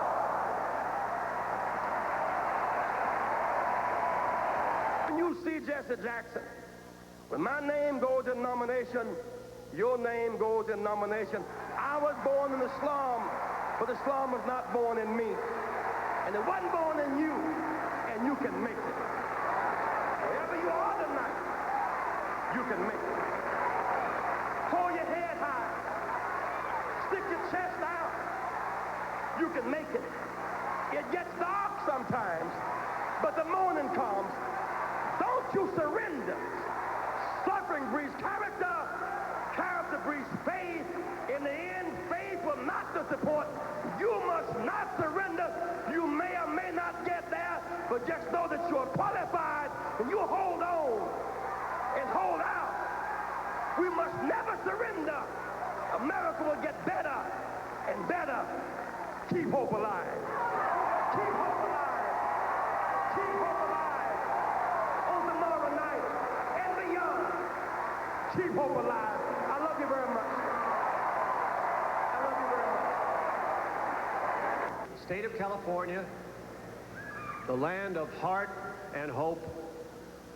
On November 8th, we'll deliver the winning margin, and tonight is proud to announce the votes recorded for two Americans it considers very unique and special. Tonight, for Jesse Jackson, 122 votes.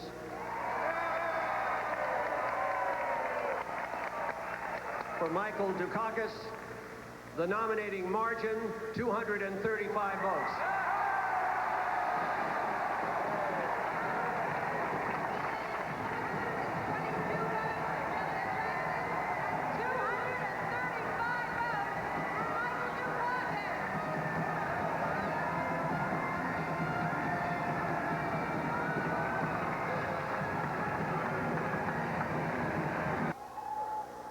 And I thank you, my fellow Democrats, for this high honor.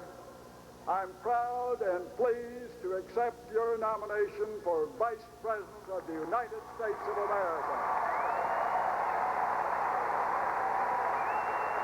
My fellow Democrats, my fellow Americans, 16 months ago, when I announced my candidacy for the presidency of the United States, I said this campaign would be a marathon. Tonight, with the wind at our backs, with friends at our sides, and with courage in our hearts, the race to the finish line begins.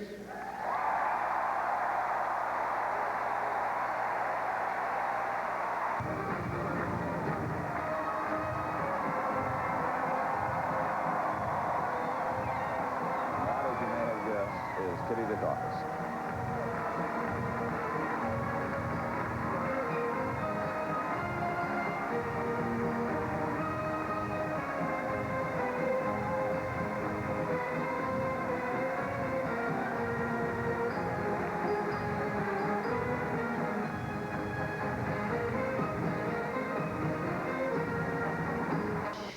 For several weeks following the Democrats' convention, Michael Dukakis enjoyed a 15 to 20% lead over George Bush in public opinion polls.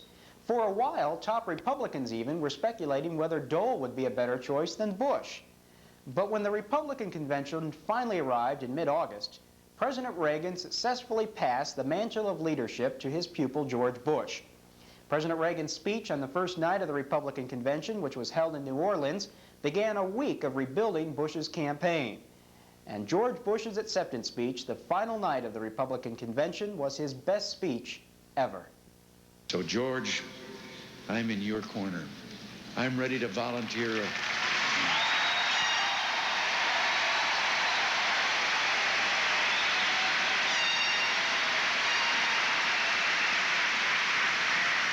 I'm ready to volunteer a little advice now and then and offer a pointer or two on strategy if asked. I'll help keep the facts straight or just stand back and cheer. But George, just one personal request. Go out there and win one for the Gephardt.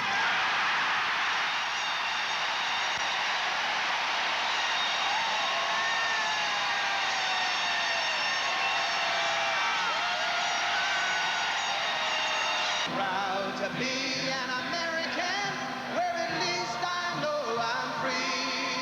And I won't forget the men who died, who gave that right to me. And I gladly stand up next to you and defend her still today. 'Cause there ain't no doubt I love this land. God bless the USA.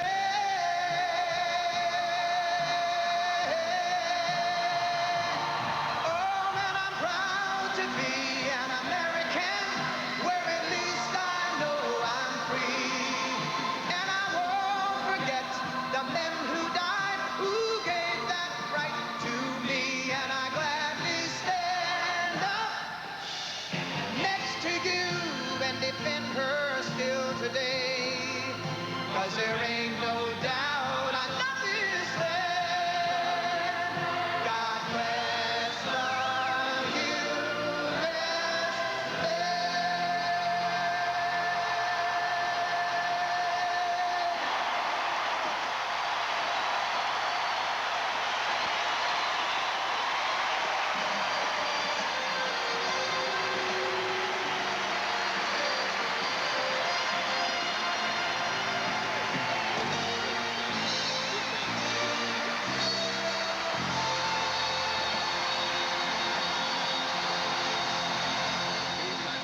Welcome back to the Superdome here in New Orleans on this second day of the convention. Delegates here and you at home can begin to judge how well George Bush does now that he and he alone is at the helm of the Republican Party. The big story today is his running mate. How well has he done with the delegates down there on the floor now that he's chosen Dan Quayle, the senator from Indiana, as his partner for the fall campaign? Why did he choose him? What is it about Dan Quayle that makes him uniquely qualified to stand beside Bush for a race that shows every sign so far of being a very tough one? This attitude, that weak is strong, that vulnerable is safe, is extremely dangerous. Franklin Roosevelt didn't believe it. Harry Truman didn't believe it. Dwight Eisenhower didn't believe it. John Kennedy didn't believe it. Lyndon Johnson didn't believe it. Richard Nixon didn't believe it. Gerald Ford didn't believe it. Jimmy Carter didn't believe it. Ronald Reagan doesn't believe it. George Bush doesn't believe it. Dan Quayle doesn't believe it. But Michael Dukakis is more worried about an American president's misuse of power than about an adversary's use of power against us.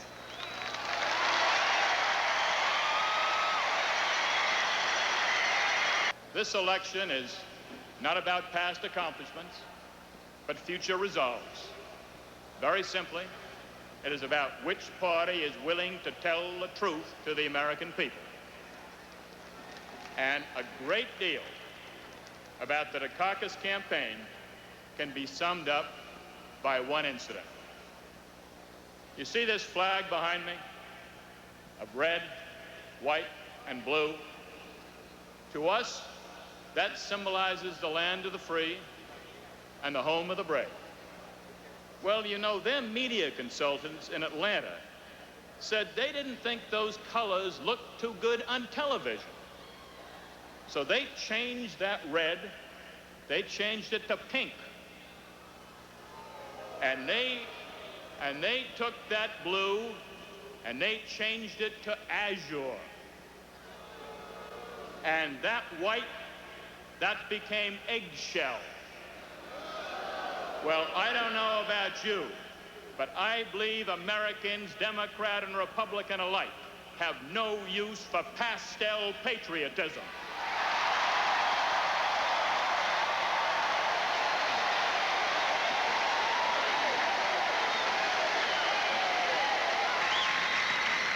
To build their city, the Democratic Party has selected Michael Dukakis as architect. I submit to you tonight that Michael Dukakis is the most liberal candidate for the presidency ever put forward by any major party in the history of the United States of America. So where was George? For 45 years, George Bush has been at the center of the action in the service of this great republic.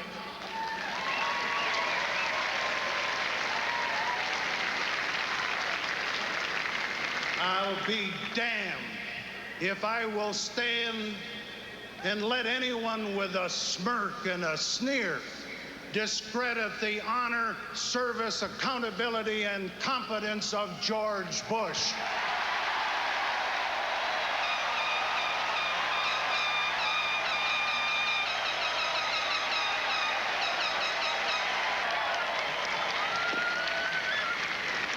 Thank you, Governor. Madam Secretary, the great state of Texas proudly cast 111 votes for a man we respect and a man we love. Texas cast all its votes for her favorite son and the best father in America, George Bush.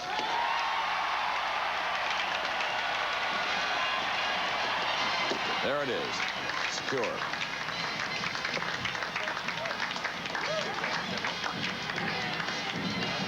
Mr. Chairman, fellow Republicans, I accept your nomination for Vice President of the United States of America.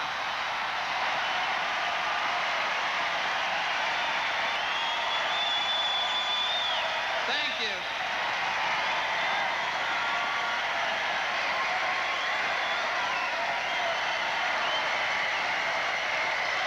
Thank you very much. Boy, I can see we're going to have a lot of fun in this campaign.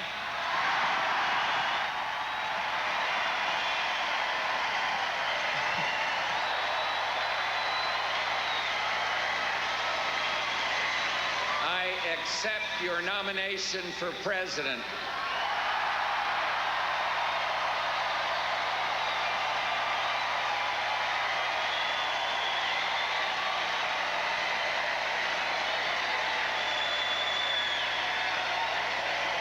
For 7.5 years, I've worked with a great president. I've seen what crosses that big desk. I've seen the unexpected crisis that arrives in a cable in a young aide's hand. And I've seen the problems that simmer on for decades and suddenly demand resolution. And I've seen modest decisions made with anguish and crucial decisions made with dispatch. And so I know that what it all comes down to this election, what it all comes down to after all the shouting and the tears, is the man at the desk. And who should sit at that desk? My friends, I am that man.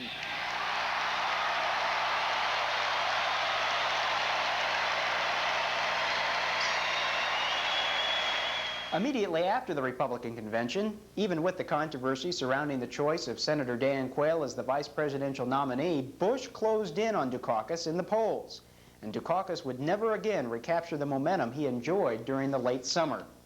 After initial squabbling about how many debates there should be, Dukakis wanted more, Bush less, they finally agreed to hold 2 presidential debates and 1 vice presidential debate. No major gaffes occurred during any of these debates, although 2 of the 3 produced, at least in the media's mind, winners and losers. The first debate between Dukakis and Bush was regarded primarily as a push. Dukakis looked a little, perhaps more presidential, but the final debate between them probably finished Dukakis off for good.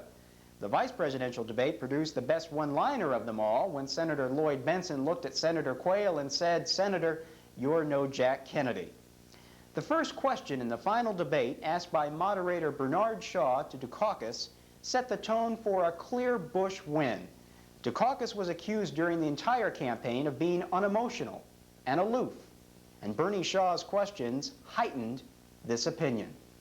The candidates are Vice President George Bush, the Republican nominee, Governor Michael Dukakis, the Democratic.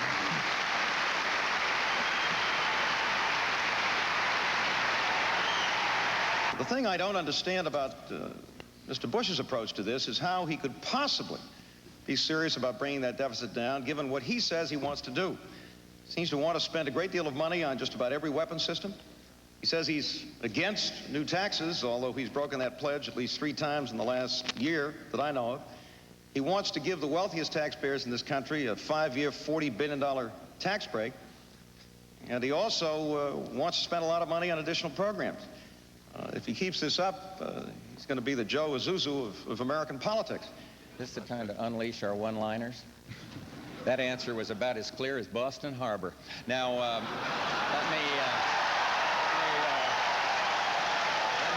last year in the primary, he expressed his passion. He said, "I am a strong liberal Democrat," August '87. Then he said, "I am a card-carrying member of the ACLU." That was what he said. He is out there out of the mainstream. He is very passionate. My argument with the governor is, do we want this country to go that far left? And I wish we had time to let me explain, but I salute him for his passion. We just have a big difference on where this country should be led and in what direction it ought to go. Well, I hope this is the first and last time I have to say this. Of course the Vice President's questioning my patriotism. I don't think there's any question about that. And I resent it. I resent it. My parents came to this country as immigrants. They taught me that this was the greatest country in the world. I'm in public service because I love this country. I believe in it. And nobody's going to question my patriotism, as the Vice President has now repeatedly. The fact of the matter is that if the Pledge of Allegiance was the acid test of one's patriotism, Vice President's been the presiding officer in the United States Senate for the past 7.5 years. To the best of my knowledge, he's never once suggested that a session of the Senate begin with the Pledge of Allegiance. Governor, the Vice President continually refers to your lack of experience, weakness, naivete on foreign policy and national security matters. He says you are prepared to eliminate weapon systems that will result in the unilateral disarmament of this country. Is that true? Of course not. Of course, that's a charge that's always made against any governor who runs for the presidency. I think it was one of the things Mr. Bush said about Mr. Reagan back in 1980. Remember that, George? You're judged by the whole record. You're judged by the entire record. Are we closer to peace? Are we doing better in anti-terrorism? Should we have listened to my opponent who wanted to send the UN into the Persian Gulf? Or in spite of the mistakes of the past, are we doing better there? How is our credibility with the GCC countries on the western side of the Gulf? Is Iran talking to Iraq about peace? You judge on the record. Are the Soviets coming out of Afghanistan? How does it look in a program he called phony, or some one of these marvelous Boston adjectives up there, and about Angola? Now we have a chance. Now, several Bostonians don't like it, but the rest of the country will understand. Now we have a chance. Now we have a chance. Now we have a chance. And so I think that I'd leave it right there and say that you judge on the whole record. And let me say this. All he can talk about, he goes around ranting about Noriega. Now, I've told you what the intelligence briefing he received said about that. He can talk about Iran-Contra, and I'll make a deal with you. I will take all the blame for those two incidents if you give me half the credit for all the good things that have happened in world peace since Ronald Reagan and I took over from the Carter administration. Votes are Senator Dan Quayle, the Republican nominee, and Senator Lloyd Bentsen, the Democratic nominee. Quayle, I don't mean to beat this drum until it has no more sound left in it, but to follow up on Brett Hume's question, when you said that it was a hypothetical situation, it is, sir, after all, the reason that we're here tonight, because you are running not just for vice president. And if you cite the experience that you had in Congress, surely you must have some plan in mind about what you would do if it fell to you to become president of the United States, as it has to so many vice presidents just in the last 25 years or so. Let me try to answer the question one more time. I think this is the fourth time that I've had this question. And I think that 3 times that I've had this question, and I'll try to answer it again for you as clearly as I can. Because the question you're asking is, what kind of qualifications does Dan Quayle have to be president? What kind of qualifications do I have, and what would I do in this kind of a situation? And what would I do in this situation? I would make sure that the people in the cabinet and the people and the advisors to the president are called in, and I'll talk to them, and I'll work with them. And I will know them on a first-hand basis, because as vice president, I'll sit on the National Security Council. And I'll know them on a first-hand basis because I'm going to be coordinating the drug effort. I'll know them on a first-hand basis because Vice President George Bush is going to recreate the Space Council, and I'll be in charge of that. I will have day-to-day activities with all the people in government.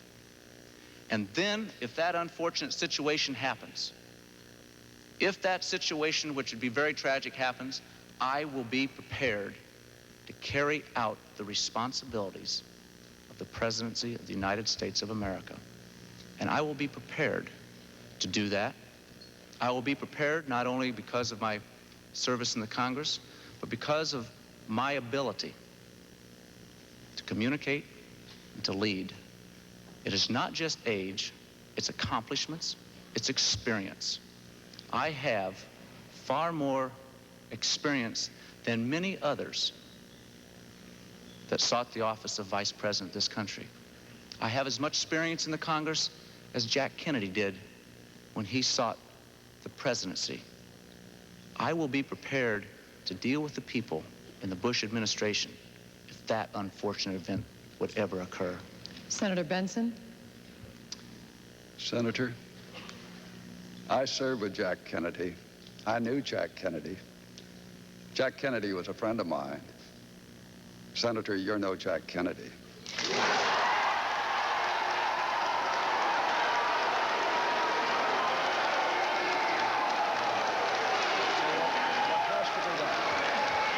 What has to be done in a situation like that? Please. In a situation like that, you're only taking time is to call in the joint. your own candidate. That was really uncalled for, Senator.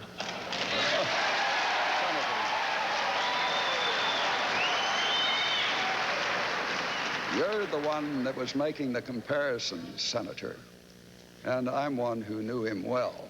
And frankly, I think you're so far apart in the objectives you choose for your country that I did not think the comparison was well taken.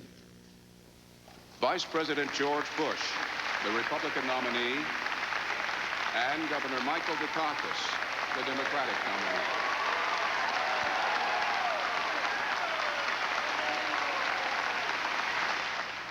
Governor, if Kitty Dukakis were raped and murdered, would you favor an irrevocable death penalty for the killer? No, I don't, Bernard, and I think you know that I've opposed the death penalty during all of my life. I don't see any evidence that it's a deterrent, and I think there are better and more effective ways to deal with violent crime. We've done so in my own state, and it's one of the reasons why we have had the biggest drop in crime of any industrial state in America, why we have the lowest murder rate of any industrial state in America. But we have work to do in this nation. We have work to do to fight a real war, not a phony war against drugs, and that's something that I want to lead, something we haven't had over the course of the past many years, even though the vice president has been, at least allegedly, in charge of that war. We have much to do to step up that war, to double the number of drug enforcement agents, to fight both here and abroad, to work with our neighbors in this hemisphere. And I want to call a hemispheric summit just as soon after the 20th of January as possible to fight that war. But we also have to deal with drug education and prevention here at home. And that's one of the things that I hope I can lead personally as the President of the United States. We've had great success in my own state, and we've reached out to young people and their families and been able to help them by beginning drug education and prevention in the early elementary grades. So we can fight this war and we can win this war. And we can do so in a way that marshals our forces, that provides real support for state and local law enforcement officers who have not been getting that kind of support.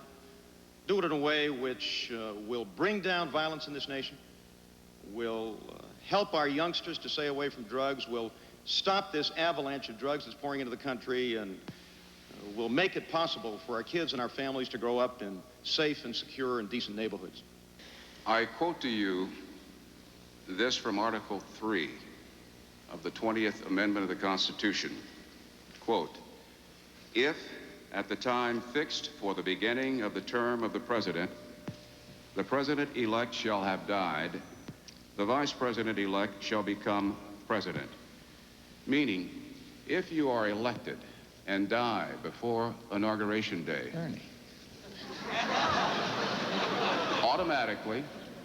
automatically, Dan Quayle would become the 41st President of the United States. What have you to say about that possibility? I'd have confidence in him, and I made a good selection. And I've never seen such a pounding, an unfair pounding on a young senator in my entire life. And I've never seen a presidential campaign where the presidential nominee runs against my vice presidential nominee. Never seen one before. But, so I'm still a little unclear as to whether he's for or against a tax increase. I have been all for the taxpayers' Bill of Rights all along. And this idea of unleashing a whole bunch of army, a conventional force army of IRS agents into everybody's kitchen. I mean, he's against most defense matters, and now he wants to get an army of IRS auditors going out there. I'm against that. I oppose that.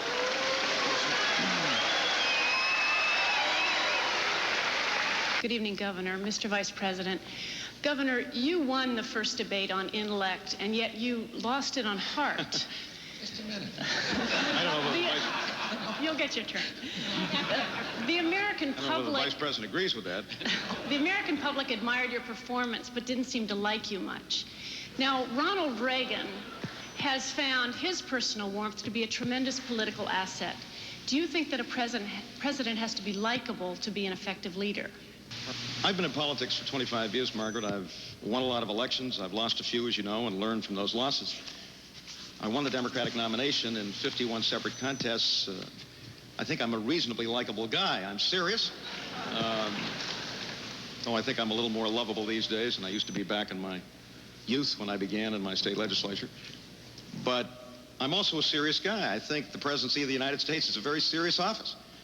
And I think we have to address these issues in a very serious way. So I hope and expect that I'll be liked by the people of this country as President of the United States. I certainly hope I'll be liked by them on the 8th of November. Let's change the pace a little bit, Mr. Vice President. In this campaign, some hard and very bitter things have been spoken by each side, about each side. If you'd consider for a moment Governor Dukakis and his years of public service, is there anything nice you can say about him? Yeah. Anything you find admirable? Hey, listen, you're stealing my clothes. I had something very nice to say in that. Somebody leaked my question to you? I'll tell you what. No, let me tell you something about that. And Barb and I were sitting there before that Democratic convention, and we saw the governor and his son on television the night before, and his family, and his mother who was there. And I'm saying to Barbara, you know, we've always kept family as a bit of an oasis for us. You all know me, and we've held it back a little. But we use that as a role model. The way he took understandable pride in his heritage, what his family means to him, And we've got a strong family, and we watched that, and we said, hey, we got to unleash the Bush kids. And so you saw 10 grandchildren there jumping all over their grandfather at the convention. You see our 5 kids all over this country and their spouses.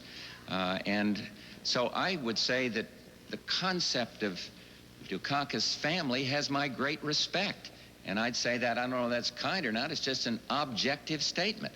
And I think anybody that gets into this political arena and has to face you guys every day deserves a word of praise, because it's gotten a little ugly out there. It's gotten a little nasty. Margaret, once again, I don't know which George Bush I'm talking about here or looking at. The George Bush who was a charter member of the environmental wrecking crew that went to Washington in the early 80s and did a job in the EPA, or the one we've been seeing and listening to the past 2 or 3 months. But let me say this, because he spent millions and millions of dollars on advertising on the subject of Boston Harbor. George, Boston Harbor was polluted for 100 years. I'm the first governor to clean it up. No thanks to you. No thanks to you. And we've been cleaning it up for 4 years. We passed landmark legislation in '84. No thanks to you. Did everything you could to kill the Clean Water Act and those grants, Governor, which make it possible for states and local communities to clean up rivers and harbors and streams. Andrea Mitchell has a question for you, Mr. Vice President. Mr. Vice President, Jimmy Carter has called this the worst campaign ever. Richard Nixon has called it trivial, superficial, and inane.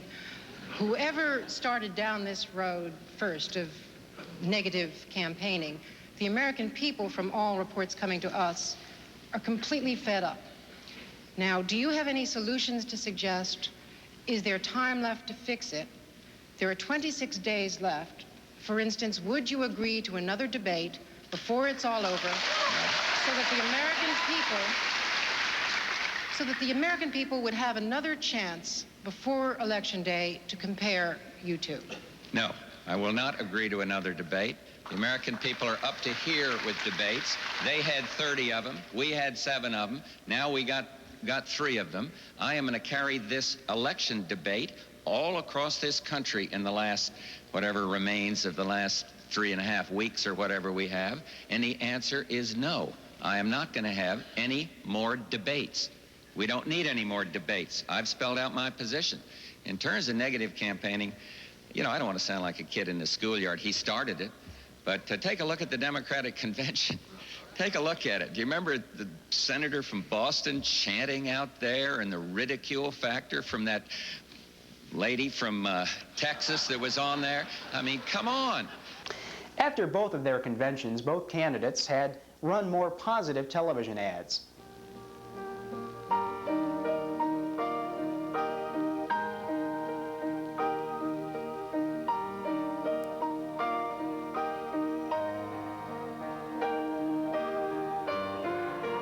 I wish people could see him as I see him, and as thousands of people see him. And you know, I always loved the time someone said to George, how can you run for president? You don't have any constituency. And George said, well, you know, I've got a great big family and thousands of friends. And that's what he has. For more than 40 years, George Bush has met every challenge his country and the world have offered up to him. The truth is, the more you learn about George Bush, the more you realize that perhaps no one in this century is better prepared to be President of the United States.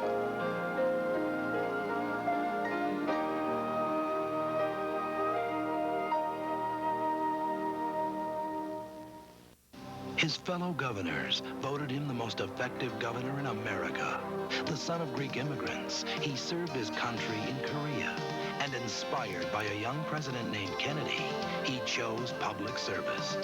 15 years later, Michael Dukakis became governor of Massachusetts.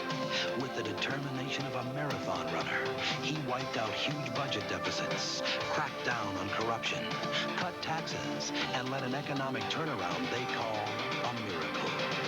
Committed to making the American dream come true for everyone, he invested in daycare, job training, and education, and brought jobs and a future to people in need, including 40,000 welfare mothers. Strength, innovation, caring. A quarter century of making a real difference in the lives of real people. Mike Dukakis, a president for the 90s. In the next 4 years, somebody is going to have to continue the arms limitation talks with Gorbachev. Somebody is going to have to find out if Gorbachev is for real. Somebody is going to have to deal with him and look him in the eye and not blink. This is no time for uncertainty, no time to train somebody in how to meet with the Russians. This is the time for strength and experience. This is the time for somebody who is ready on day one to be a great president. Leadership. It's taking charge, taking responsibility. Michael Dukakis balanced 10 budgets in a row and still cut taxes 5 times. Leadership. It's making life better. He increased working people's income at twice the national rate and pioneered the first universal health care program in the country.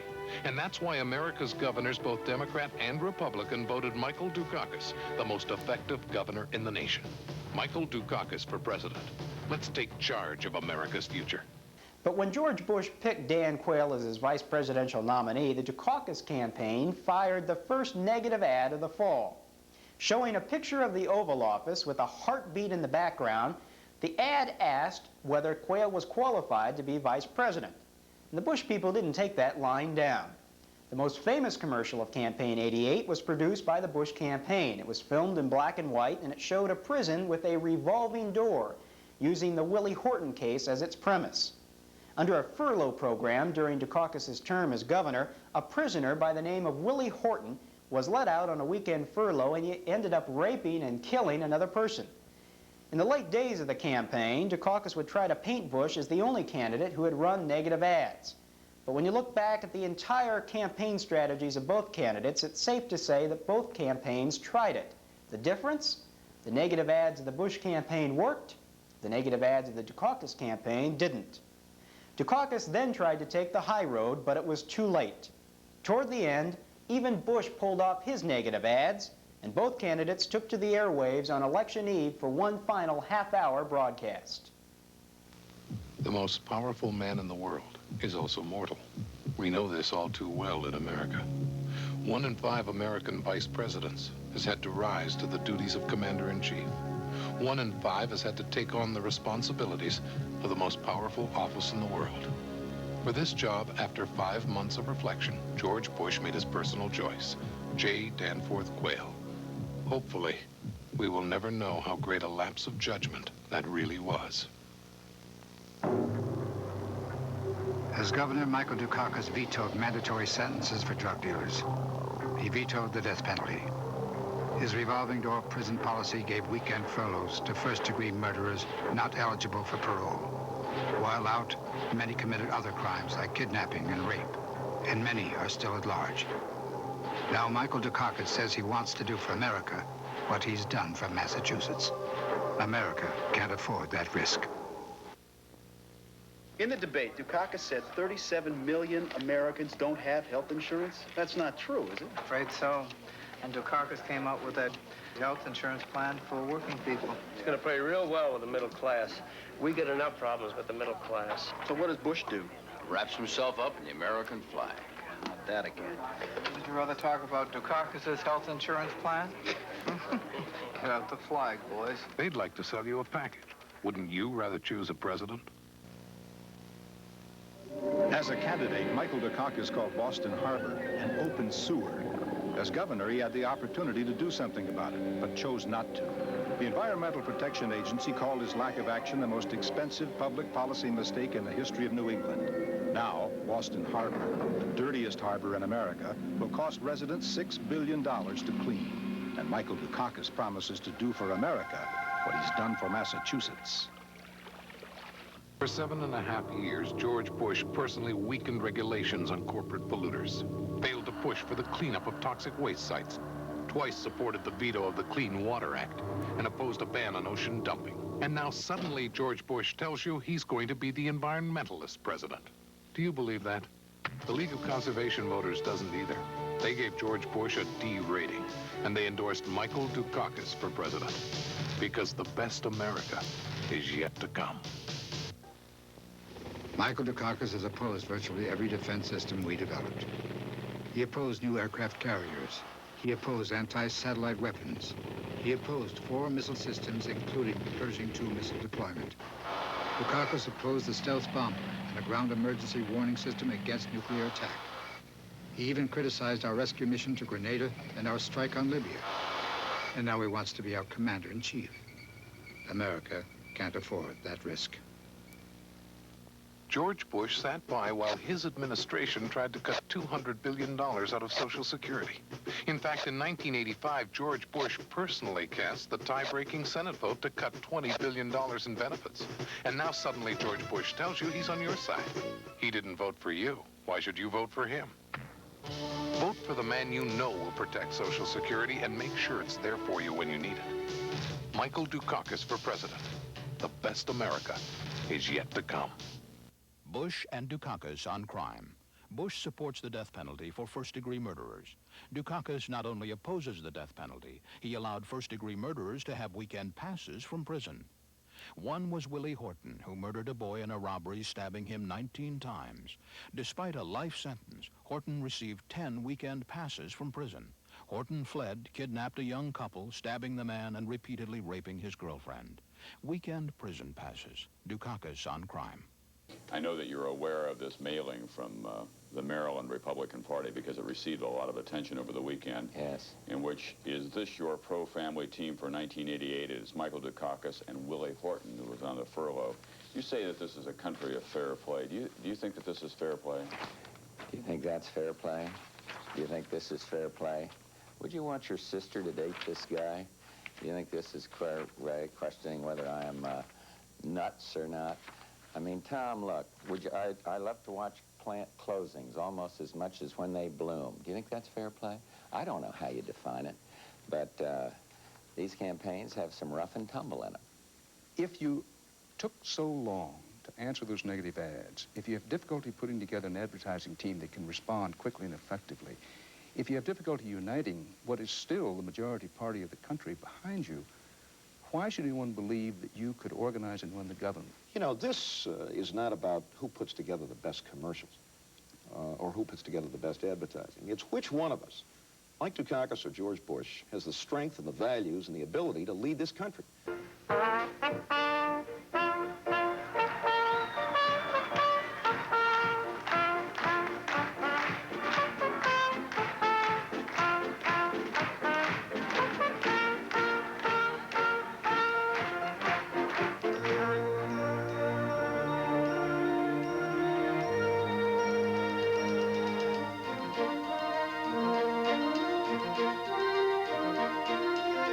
There's nothing more precious in this life to me than my family, and Kitty and I are blessed with 4 jewels. It's been a wonderful experience for all of us, and thank you all so much. And I hope that I can win your support on Election Day. I'm going to do my best to be a fine president and a good leader, and somebody you can be proud of.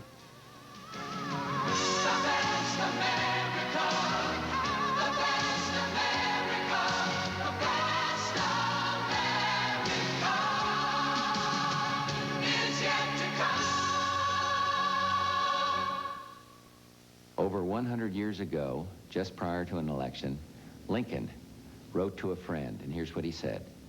I know there's a God, and I know he hates injustice. I see the storm coming, and I know his hand is in it. But if he has a place and a part for me, I believe that I am ready. My fellow Americans, I ask for your support. I ask for your vote.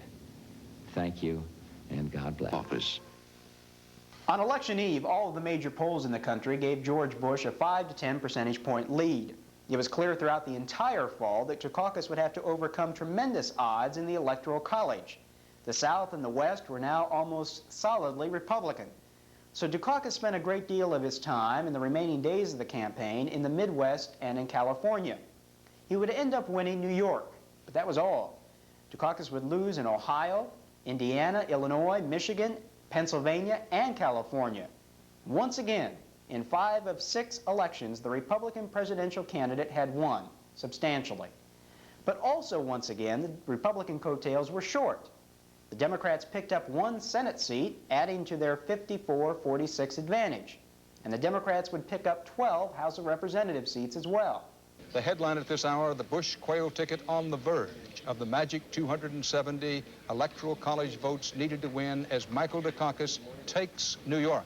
A big one, maybe a case of too little, too late for him, but he now knows that he isn't going to be a Mondale or McGovern. At least he has carried New York.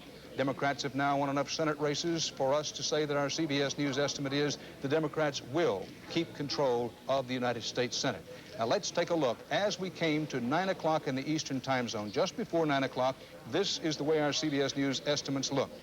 Bush had the states in red, including some big ones, Texas, Ohio, giving him 241 of the 270 electoral college votes needed to win. Dukakis had only Massachusetts and the District of Columbia, giving him 16. Now, at 9 o'clock, the polls have just closed in 11 more states with 102 electoral college votes. And our CBS News estimate is that of those states, Dukakis wins 1. New York goes blue for him. Dukakis gets on the board again, this time with his biggest state by far of the night. Bush has won 3. In the Midwest, Plains, and out in Arizona, 7 remain undecided. Now, for the close-up shots, New York, the Empire State, and how Michael Dukakis will be singing I Love New York, 36 electoral votes. He wins them with help from Governor Mario Cuomo and ups his electoral college vote total a little. Pennsylvania is still out, and he needs that desperately now. In Nebraska, George Bush turns out to be the best milker on the farm, getting the 5 electoral votes out there. George Bush carries Nebraska, as was widely expected. In Wyoming, 3 electoral votes in the Cowboy State, and this would have been a shocker if Bush didn't win it. He does win it, picks up 3 more electoral college votes. And in Arizona, fish got to swim, birds got to fly, and Republicans have to win in Arizona. George Bush does, gets its 7 electoral college votes. So, George Bush inching on up toward the 270 needed to win. He now has 256. We're approaching the moment that George Bush has worked all of his adult life to achieve, to become President of the United States. George Bush will be the next President of the United States, and that Dan Quayle will be the next Vice President of the United States, given what we believe to be the fact that Missouri's 11 electoral votes in a particularly hard-fought and expensive contest, that Bush will win it, getting 11 electoral college votes. So let's take a look at our map now. It's over. George Bush wins, carries Quayle in with him. And the next president of the United States will be George Bush. Dukakis live is his headquarters in Boston with his wife, Katie, at his side. She's been in the hospital lately, but out now.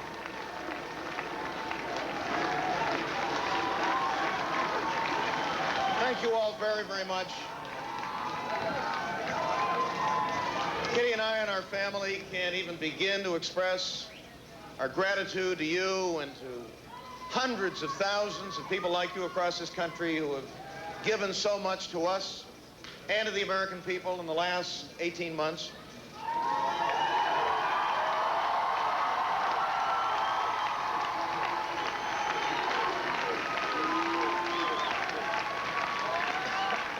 Just a few minutes ago, I called Vice President Bush and congratulated him on his victory.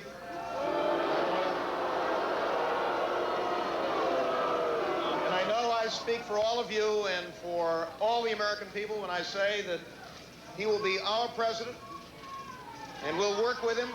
This nation faces major challenges ahead, and we must work together. And I extended my best wishes to him and to Mrs. Bush and to the members of the Bush family. I've just received a telephone call from Governor Dukakis.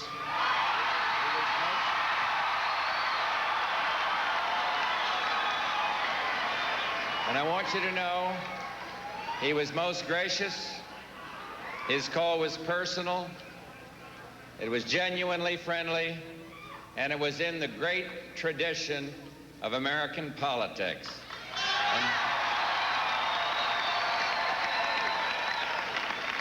And we can now speak the most majestic words a democracy has to offer. The people have spoken, and so thank you. God bless you. And one other thing. Once in days that were a little darker, I made a promise, and now I'll keep it.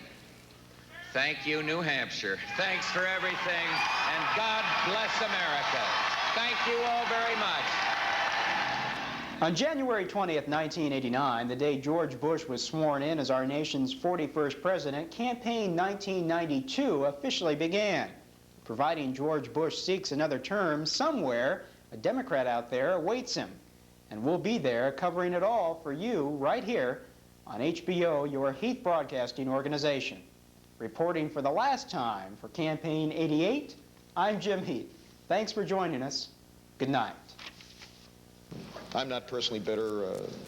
The election was yesterday. We have much to do. I believe in this country. We had wonderful experiences all over the country. We met terrific people who are making a contribution to their communities and states and country every day. And after we catch our breath a little bit and get back to the routine of living at home and in our community and going to work every day as governor of Massachusetts, I'll be in the thick of the fight and doing everything I can to make sure that we respond to the real concerns of the people of this country. And I will do that, as I generally do, with optimism, with enthusiasm, and with great faith in this country and in its people. Thank you all very much.